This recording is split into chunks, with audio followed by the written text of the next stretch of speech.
Hi, I'm Jamie LaRue with the Detroit Free Press Autos team, and I will be moderating a discussion with the film's director and executive producer, Peter Findlay, and Unifor National President, Jerry Dias, who both were featured in this film. Welcome, both of you. Good morning, or good afternoon, whatever it is. Hello, Jamie. Hi there. Hi. Well, first of all, great film, very informative and provocative. And I kind of wanted to start off by maybe talking a little bit about what happened after you stopped filming, which is that Oshawa did get a second chance at life during the contract talks, which I think is interesting because in this particular documentary, Jerry came under quite a bit of criticism that Unifor wasn't doing enough. He wasn't doing enough. And of course, the film stopped before, amazingly and almost miraculously, I've written a lot about it, Oshawa got a second chance. Jerry has told me, and you've said many times, that this is partly due to COVID because GM lost a lot of production and they needed to catch up on their full-size pickups. So Oshawa got it.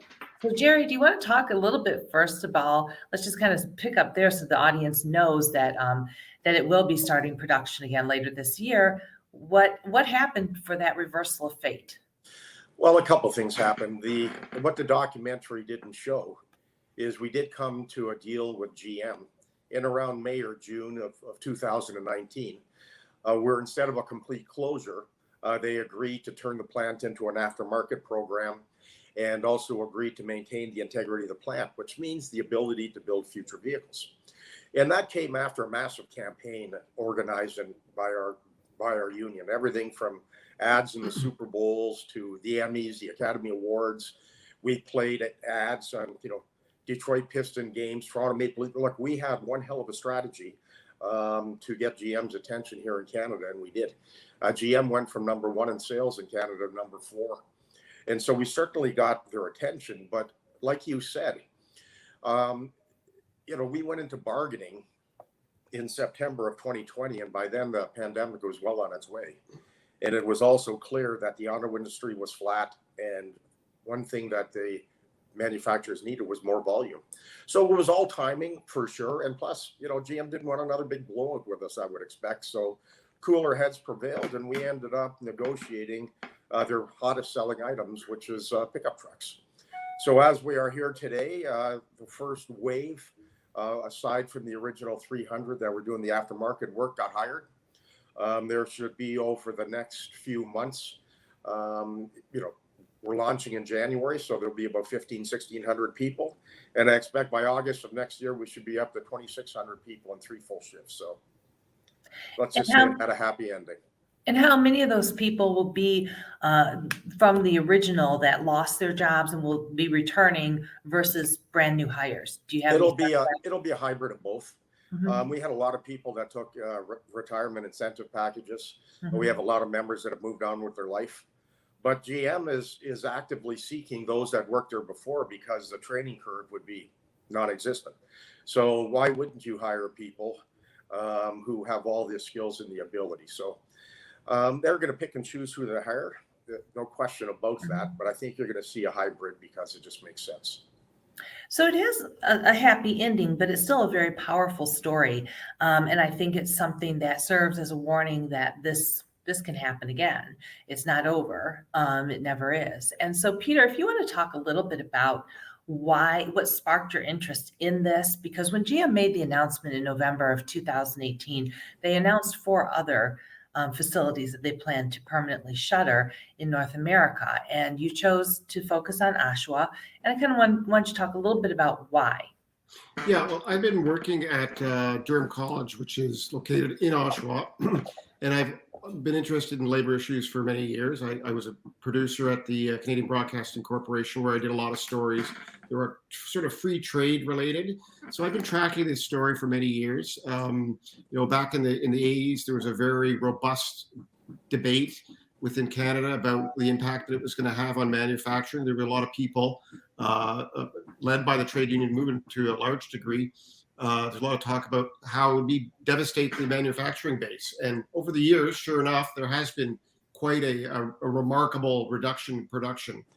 in terms of the number of people employed there. At its peak, now, Jerry, you may correct me, but I think there are about 26,000 employees in the plant.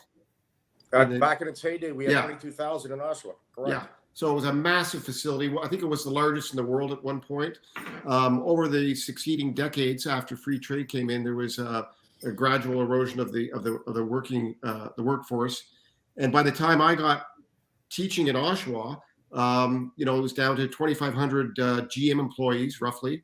Then there were obviously the related supplier employees who were also part of the union. But it was a tough slog for the trade union movement, and I just happened to be there when this announcement was made, and I thought, oh my God, this is labor history. How's it going to end? It was a story that at that point was still very much in the balance. Jerry was front and center and trying to rally the union, which obviously everybody did, and I just thought it was a story that needed to be told. Often these kind of big macroeconomic stories about free trade and liberalization and all those kinds of things that we hear about and read about in the business press are just statistics. And I wanted to tell the human story and look at that perspective from the inside out, which, in large part thanks to Jerry, I was able to do. Well, it was important that the story got out, and it was important that Peter interviewed people who were impacted by this. And it was also important to hear the stories and, the differences of opinions, because look, invariably when there is a plant closure, the union takes the heat, as if somehow we made the decision, because there's a lot of people who don't have the courage to yell at their boss, but they'll yell at the union. And, there's a lot of complaining and, geez, you got to move quicker. You got to do more. You got to do more. How come the deal isn't done? Where's my severance? Look, we could have rushed into severance agreements with all of the auto parts companies, and we had to have lousy deals. Any fool can rush into a bad deal, and that's what people didn't seem to understand. But what didn't come out, because of course the documentary was cut at a certain time, was the person who was yelling the loudest did the best.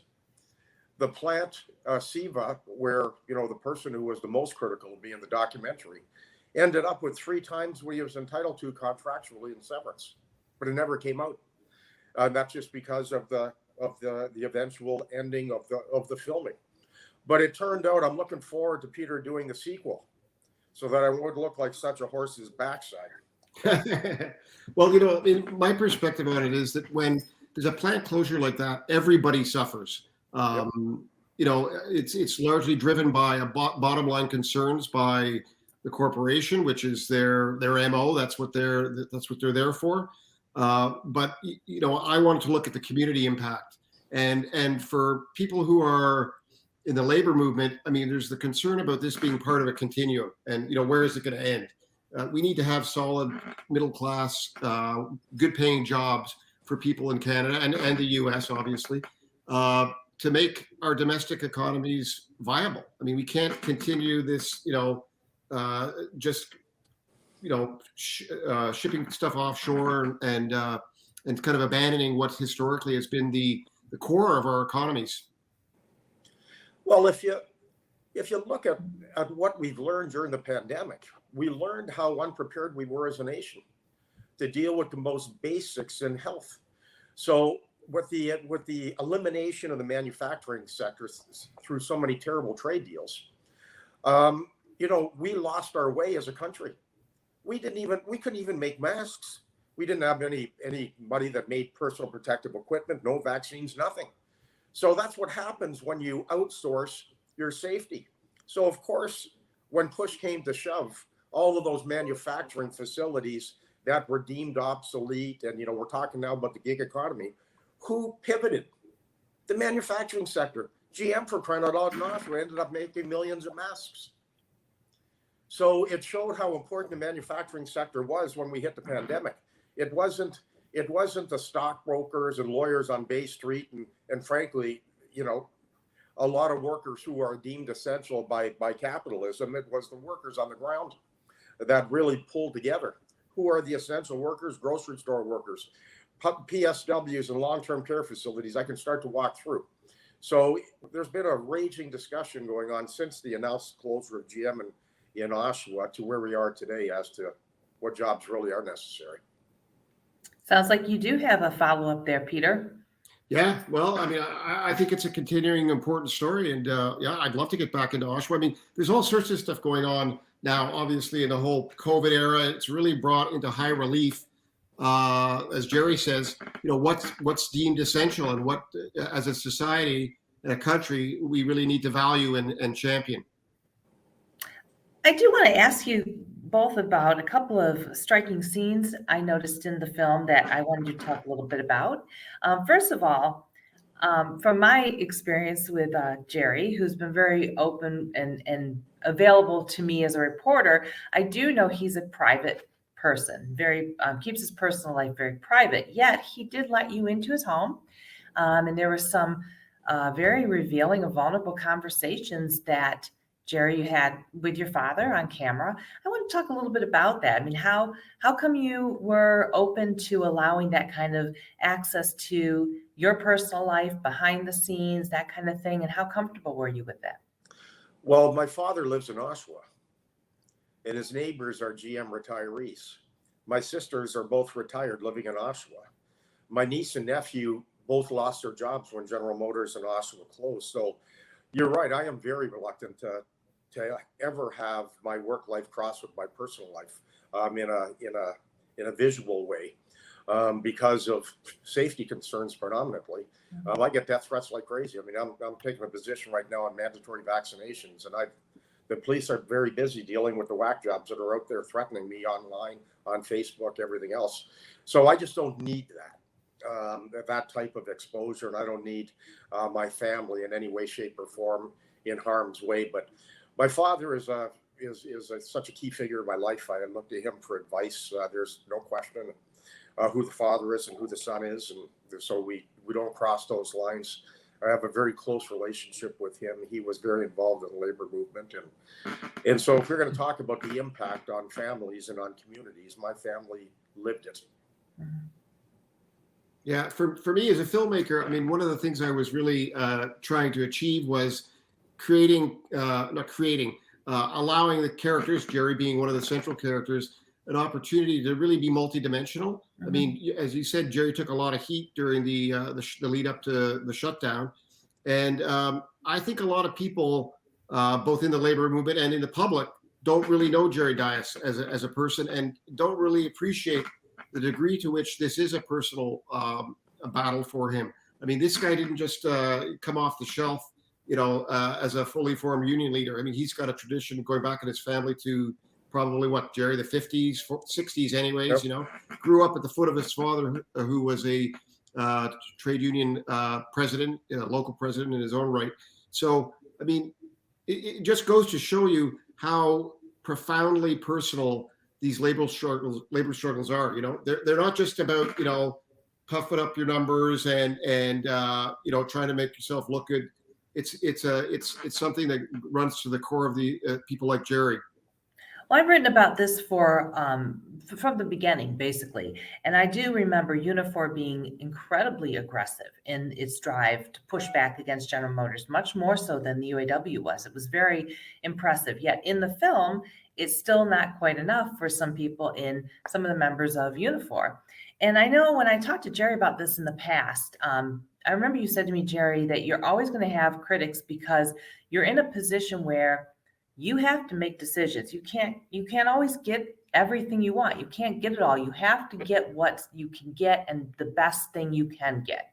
And so do you feel that was portrayed and came out in this film, that people have a little better understanding that love you or hate you, you're doing the best you can for your members? Well, I think that's clear, but I'm always going to have my critics. So those people that treated me like a fire hydrant and thought they could lift their leg on me whenever they felt like it are the same people who have never called to say, wow, congratulations, I might even get my job back. My gosh, never saw that coming.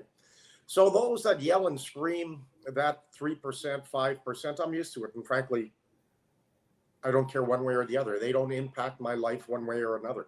It's not, to me, the person that yells at me last or the loudest that somehow is going to have any input on what I do. I did my best. We're taking on Goliath. This was, when a company like GM makes a decision, they make their decision, and it's an uphill battle to fight. But we also had all kinds of other dynamics. I mean, I had the bargaining committee that worked in GM said, look, they're closing this plant. Let's carve the best deal we can for our members. And members in the auto parts sector thought they were being left behind. And so we were balancing all these balls. I mean, you had the auto parts sector wanting to do more wildcats, and we had the leadership in GM and Oshawa saying, look, let's settle this thing, because our members are nervous and they want us to get as much as we can to put in their pockets. So we were battling internally. We had different discussions. But like I said, not one of them is called to say, whoa, maybe you were right. Maybe the strategy was right. So that just reinforces that those that I thought were fools still remain fools in my mind anyway. The other scene I wanted to talk about that struck me, well, there's many, but the one where you, Peter, your camera crew, you go on GM's property to talk to one of the female employees that were featured in the film, and the security guard confronts you, and next thing you know, he's trying to get you to leave, but the next thing you know, he's sharing his own feelings on the plant closure and what's going on. I'm just kind of wondering, was that something that when it happened surprised you, one of those happy accidents that you get that helps to convey what you're trying to convey in the documentary, and kind of talk to me about that scene and how that came about? Yeah, I mean, one of a filmmaker's best friends is serendipity, in the sense that, you don't know what's going to happen. You pull out the camera. We wanted to follow this particular character on her last day. And lo and behold, we could see the security guard from about 100 yards away, rustling around, because they had issued a caveat that there was to be no media on the GM property. And as we were doing this interview with her, he just sort of crept up behind us. So my cameraman just spun around and fired a few questions off at him. And sure enough, as you would expect, actually, if you thought about it, he too is a union member. He too is likely to lose his job. And it just shows you the depth of the penetration of GM's presence in a place like Oshawa. Everybody's waiting to find out what's going to happen. The clock is ticking down. I think that was literally, if not the day of, it was the day before, something like that. So their whole worlds were about to explode. And we really wanted to capture that in an intimate way. And this was just another example of, just turn your camera and talk to anybody, and their lives are being turned upside down. Yeah, another scene that struck me too was the fellow towards the end who was living in the trailer. He had moved from his house to a trailer, and he was making the Scotch slushy. Yeah. I mean, was that sort of demonstrative of what happened to a lot of the workers who are middle-aged people having a hard time perhaps getting another job after they take the buyout? They may not get to come back. Yeah. Was that sort of indicative of what happened to a lot of them? I couldn't be definitive about how it sort of broke down, as a overall number, but certainly a lot of people were really thrown for a loop. A lot of people did well, especially the guys who were full GM employees. I mean, the package was I think Jerry would say that it was as good as any package. We bargained $800 million in severance. Yeah. So, but other people, as Jerry alluded to earlier, there was people working in the supplier for the suppliers who didn't have the sort of the gold-plated packages that GM had been offering over the years, and those guys tended to do less well. And if you're a forklift operator and you're 55 and you've only got 9 years in, you're looking at a tough future. There's no doubt about it. I can lay it right out. I mean, because we put together an action center right in the local 222 Union Hall, and the amount of people that got jobs were few and far in between. And so not only do you have the devastation of the plant shutting down in December of 2019, you're then, you're facing a pandemic a few months later. Yeah. Where everything started to shut down. So at one time, give you an example, our union has 315,000 members. In the early stages of the pandemic, we had over 100,000 members on layoff. So there was nowhere for people to go. So look, a lot of people, and that's why we fought so darn hard, is because a lot of people are getting devastated by this. And a lot of people lost their jobs, middle-aged, had to have difficulty finding work. And so it caused some incredible hardship on so many families. The entire community took a whack. So the person that was working in the trailer was obviously my biggest critic. He ended up, like I said, ended up with severance packages 3 times what he was entitled to. But that never came out in the documentary. But it is what it is. People are going to be critical, and they have the right to be. So we had a lot of criticism. A lot of people had a lot to say, and that's all fair. And people have the right to be frustrated, and people have a right to their own opinion. But it's when you cross the line from having an opinion to being just downright ignorant, there's a difference. And so we had to deal with all of that. But boy, I'm sure getting a lot of emails today as people clocked in back to work on Monday morning to go back to work at General Motors. And a lot of them were people who severed and are rehired. And so, like I said, it's the emails today are a heck of a lot nicer than they were a year and a half ago. What was the biggest challenge for both of you when in making this film? I noticed, Peter, you mentioned that GM did not give you access to the property and didn't want to participate or talk to you about any of it. Well, to be fair, they did offer up a senior vice president to talk about their plans moving forward, but it was fairly early on in the process. And to be honest, it was pretty much platitudes. There wasn't a lot of detail. And really what that confirmed for me was the story was not about the internal machinations of GM, because they'd already made their decision at that point. They were in discussions with Jerry and the negotiating committee, but they were determined to close the place down. So I early on decided the story is not about, giving GM equal opportunity to share their corporate perspective on the shutdown, which for them is a good news story because it's plumping up the bottom line for shareholders and it's consolidating their assets and all those kinds of business considerations that is their purview. That wasn't really the story I was interested in. I was interested in the story of the impact on the community, the impact on the union, all the dynamics that flare up when you have this kind of catastrophic closure. So I pivoted early on because I just thought that's really the more important story, the story that just doesn't get told often enough. Jerry, what do you see as the challenge going forward for you? Do you feel confident that perhaps as GM segues to an all-electric future, you might get an electric vehicle to the plant? I mean, how do you keep the plant going for another 100 years? It's been gotten a reprieve now, but how do you keep it going? Well, first of all, I don't think they're going anywhere. GM does not want to go through that type of a fiasco, I would suggest, in the short term or the long term, because it was a very public fight. So the decision to open the plant, raised a lot of eyebrows in the United States within GM's headquarters.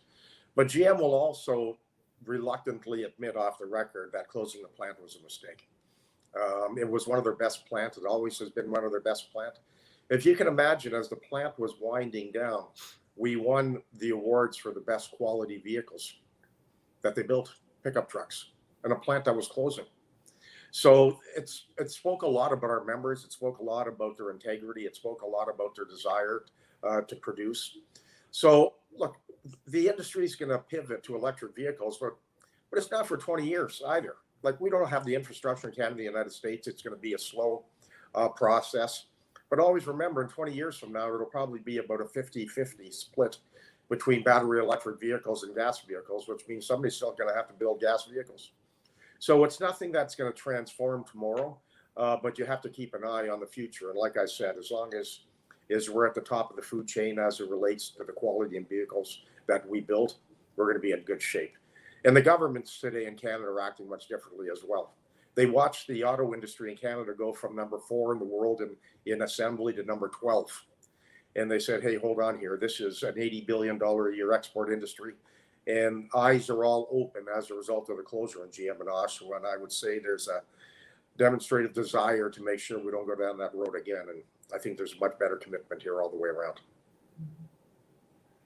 When you were filming the final day, what was that like for both of you? It must have been, at least for you, Jerry, pretty emotional. Yep. It seems like there was a lot of emotion that you were filming as well. Peter, can you describe for me when the plant was closing that final day? What was that like? Well, we just parked ourselves out at a bar just right across from the plant. And I mean, you could see the shifts coming off. and people look. I don't know how you describe it exactly. Somewhere between numb, and partially relieved that the final, the inevitable had occurred, right? So the emotions were very raw. There was a kind of energy in this bar we were in. And I think for many people, it was just a kind of an opportunity to have a final farewell. There were a lot of high emotions there. I mean, these people were like family. You work in a factory for, in some cases, your entire career with your buddies. You've come up through, on the line with them, and then the rug's pulled away. I mean, this is not like something that's handled casually. I think there was probably, I mean, maybe I'm sure I'm overstating it, but maybe not. So, some element of PTSD. I mean, these they're out on their butts, right? And many of them, especially the older workers or mid-career workers for sure, thought that this was a job for life. Now it turns out that the plant's coming back, so there's some light at the end of the tunnel, so to speak. But no, it was raw. It was a very raw scene there. I noticed what struck me too was that a number of the people, one of the characters, her name escapes me, she got another job and was all set to go, but she was so sad because she loved her job in Oshawa. She didn't want to give up that particular job. And that struck me because often you hear that people who work in the factory find the jobs monotonous or boring, but it's a good paycheck. These people genuinely liked what they did. They loved going to work every day. Oh yeah, I mean, people take their work. They have seriously. They have a lot of pride in what they do, and GM was no exception. I mean, people in Oshawa define themselves. Not all of them, obviously. It's transitioned the economy over the decades, but I mean, it's an auto town. It's just like Detroit. It's a place where people have a deep pride about their connection to the automotive sector. And it really defines who they are. So when you take that away from them, in the case of the woman you're talking about in particular, there's a lot of remorse about being the one that did okay and got away. That's what she was expressing there. She was looking, because she was moving on, but she was looking at her friends and colleagues from the plant and thinking, God, this is just kind of, I can't support this at all. Jerry, where were you on that final day? What are your thoughts? Well, the day before, I was with the local union. I was with the leadership. We all got together and we didn't say our goodbyes because I'm in touch with them. They were retiring.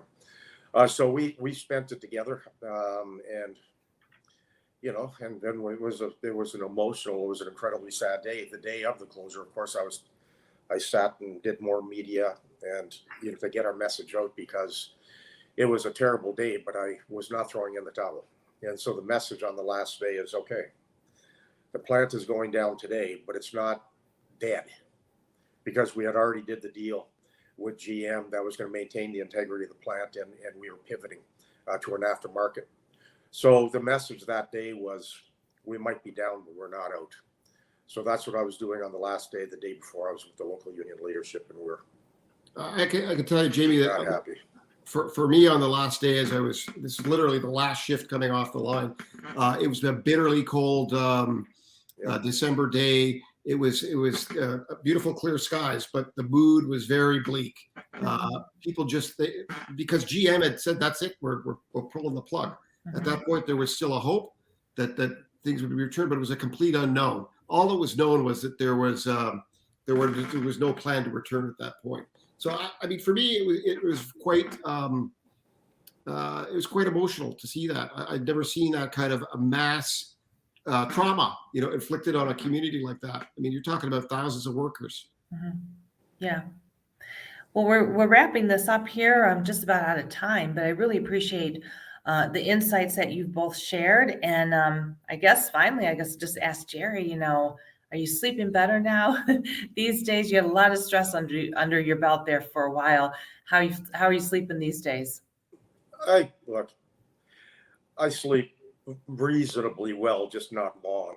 I'm up at 5, 6 in the morning. It doesn't matter what time I go to bed. There's always something going on. Right now, I've got 2 nasty disputes going on. My own plant, the Haviland Aircraft, clock number 28091, has been on strike because the company that bought the program has no intention of utilizing my members to build it.